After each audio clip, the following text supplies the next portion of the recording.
Naawa ako sa mga staff ng Senado kahit kahapon kasi ang laki nga nung kaguluhan, eh. Alam mo pagdating namin doon, actually nauna yung 18 Marines, nakalusot kaagad sila. Tapos sabi ko, "Puwede ba ako mag-restroom doon sa second floor?" 'Di ba, kung nandun yung banyo.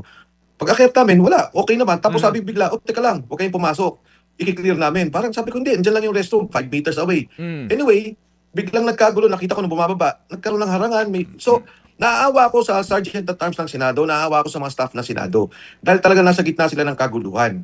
Yung sinasabi na walang staff o secretariat ang Blue Ribbon, tingin ko nandiyan yung pressure na yan, eh, na yung Aha. iba pumasok, yung iba naman nandun. Tapos yung binanggit mo nga 'no, si Senator Erwin, yung isa sa mga nabanggit dun sa 18 Marines, narinig ko rin siya, sabi niya, "Eh, kung ako yan papapilahin ko yan, pagsasampalin ko yung mga, ah, Sergeant at Arms," sabi niya, kasi pinabayaan ngang pumasok. So, nakakalungkot, pero ang importante rito, nadinig yung mga Mhm. 18 Marines, narinig ng taong bayan. Kaya nga nung kahapon nung interview ko, sabi ko, kahit naman umattend kami walang problema, eh, dun sa Mhm. Lunes. Sige. Pero ang problema nga, sana may guidance kami ng Senate para Alright, lang sige.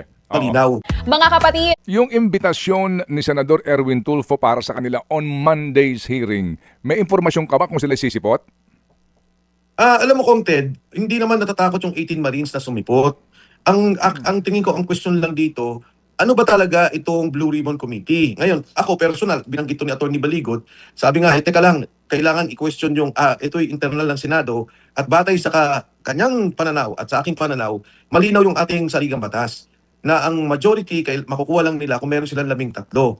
Sa ngayon, hindi na nakuha. Maging ang Senate Presidency, malinaw naman na ayaw nilang kunin. So, batay doon, ang Blue Ribbon Committee ay dapat talaga si Senator Pia Cayetano, at nandyan yung subcommittee na pinapamamunuan ni Senator Dante Marcoleta. Mm. Ang gagawin namin ngayon, Kong Ted, susulat si Atty. Baligot, dahil hindi naman ako ang imbitado, ang resource person ay si Atty. Baligot at ang 18 Marines, Mhm. na kay Senate President Alan Cayetano.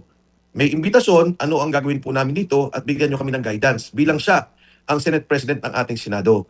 So, yan, Kong Ted, ang isang confusion dyan. Ngayon, kung pagharap, wala kaming problema, eh.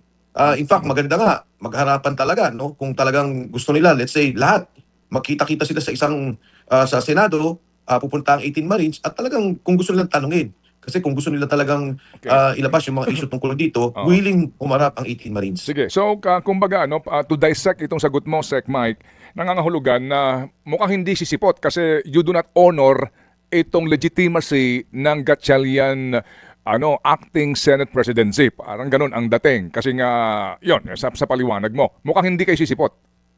Well, kung Ted, sa akin, para lang maging malinaw at Mhm. hindi naman ang galing sa amin yung desisyon, Mhm. we will write Senate President Alan Cayetano at siya Okay. magbigay ng guidance sa amin. Okay, sige. Pero just for the information of everyone, alam mo naman siguro ito, Sec Mike, kahapon, yung hearing sa Senado, wala pong staff ng Blue Ribbon Committee, no? Wala yung transcript, wala yung recordings, not even doon sa official website ng Senate, hindi ito carried kasi nga, ang Committee Secretariat, kumbaga, ang kanilang gagampanan na hearing ay yung sa Monday.